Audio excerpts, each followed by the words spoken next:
Channel पर आज की वीडियो के साथ मैं रज़दीन रज़ी। हम ख़बरें सुन रहे हैं कि पेट्रोल मज़ीद महंगा हो रहा है, बिजली को मज़ीद महंगा किया जा रहा है, डॉलर की रफ्तार जो है वो मज़ीद बेहतर होने की जानिब जा रही है और इस पर हम खासा शोर शराबा भी देख रहे हैं और अपोजिशन भी इस सिलसिले में शोर मचा रही है, जलसे किए जा रहे हैं, सब कुछ हो रहा है। लेकिन सवाल ये पैदा होता है कि क्या पेट्रोल में इजाफा होना या महंगाई में इजाफा होना, ज़ाहिर है उसके नतीजे में महंगाई में भी इजाफा होता है, या बिजली के निर्खों में इजाफे से भी महंगाई में इजाफा होता है। तो क्या ये सारे इजाफे वाकई आवाम को मुतासिर कर रहे हैं? और अगर ये आवाम को मुतासिर कर रहे हैं तो फिर हमें इस पर वो रद्द-ए-अमल दिखाई क्यों नहीं दे रहा जो दिखाई देना चाहिए?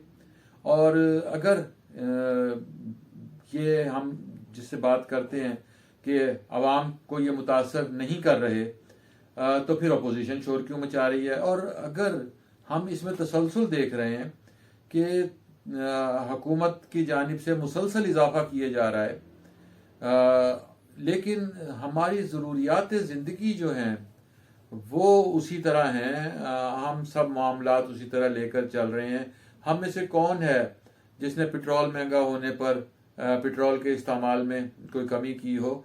आप कभी पार्किंग में जाइए, आप किसी तकरीब के बाहर जाइए, आप देखिए कितनी गाड़ियां होती हैं। आप सड़क पर जाएं, आपको कतारें नजर आएंगी, ट्रैफिक जैम नजर आएगा, गाड़ियों की कतारें हैं, मोटरसाइकिल हैं, हर चीज़ है, वैगने, मोटरसाइकिल, गाड़ियां, सब कुछ उसी तरह चल रहा है।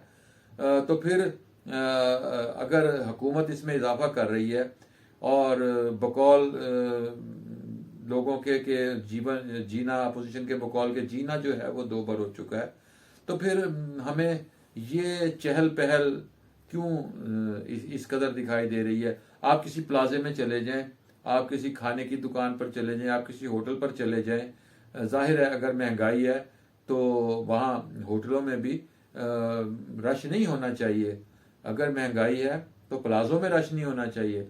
प्लाजों में हमें वही हुजूम दिखाई दे रहा है, होटलों में हमें वही हुजूम दिखाई दे रहा है, हमें पार्कों में भी वही चहल पहल दिखाई दे रही है, हमें शादी की तकरीबात उसी धूमधाम से होती दिखाई दे रही हैं कि कोरोना ख़त्म हुआ है, अब शादी की तकरीबात बहाल हुई हैं, शॉपिंग भी हमें उसी तरह दिखाई दे रही है, बाज़ारों में उसी तरह रश है।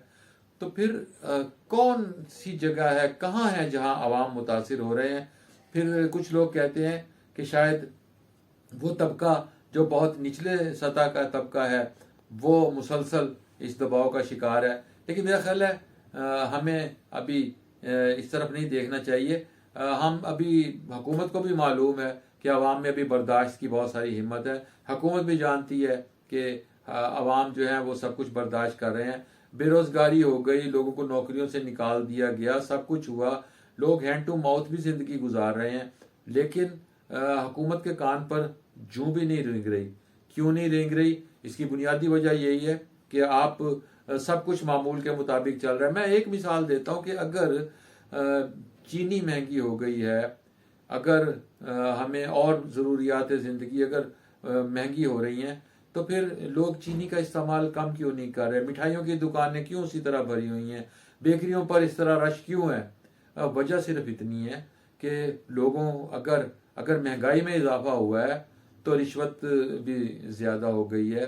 तनख्वाहदार तबके की अगर आप बात करें कि तनख्वाह, दिहाड़ीदार ने तो अपना रेट बढ़ा दिया, दुकानदार ने अपना मुनाफा बढ़ा लिया, भिखारी जो है उसने भी कहा, अब भिखारी भी 2-4 रुपए, 5-10 रुपए नहीं लेते, वो आपसे तकाजा कर रहे होते हैं कि हमें इससे ज़्यादा दिया जाए।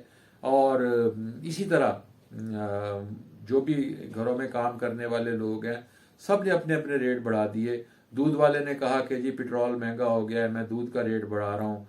दुकानदार, ताजिर, ये तो सब उसी तरह रेट बढ़ा देते हैं अपनी चीज़ों के। और बाकी लोगों ने रिश्वत का रेट बढ़ा दिया, बाकी लोगों ने और बहुत सारे मामलात में इजाफा कर दिया। सो हमें इत्मीनान रखना चाहिए, महंगाई पर एहतजाज नहीं करना चाहिए। हमें अभी सख्त मौजूद है और हम वजीर आजम को, इमरान खान को और इस हुकूमत को लाए ही इसलिए हैं, बड़े चाव के साथ लेकर आए हैं तो लाए भी इसीलिए हैं कि वो मामलात को बेहतर करे। और अगर महंगाई करने से मुल्क की मईशत बेहतर हो रही है, जैसे कि कहा जा रहा है कि सर्कल में इजाफा होगा, ये सब कुछ होगा, बाकी जो तिजारती खसारा है, दरामदात हैं, बरामदात हैं, अफरात ज़र है, और बहुत सारी चीज़ें हैं, वो गोरख धंधे हमें मालूम नहीं। हम तो बाहर सड़कों को देखकर कहते हैं कि लोग बहुत खुशहाल हैं। नाजरीन, मेरी इस वीडियो को आप लाइक भी कीजिए, कमेंट भी कीजिए और इसे शेयर भी कीजिए, और गिरदोपेश चैनल को सब्सक्राइब कीजिए, बेल आइकन को क्लिक कीजिए ताकि हमारी वीडियोस आइंदा भी आप तक पहुंचती रहें। अपना बहुत सा ख्याल रखिएगा। मिलेंगे नई वीडियो के साथ। खुदा हाफिज़।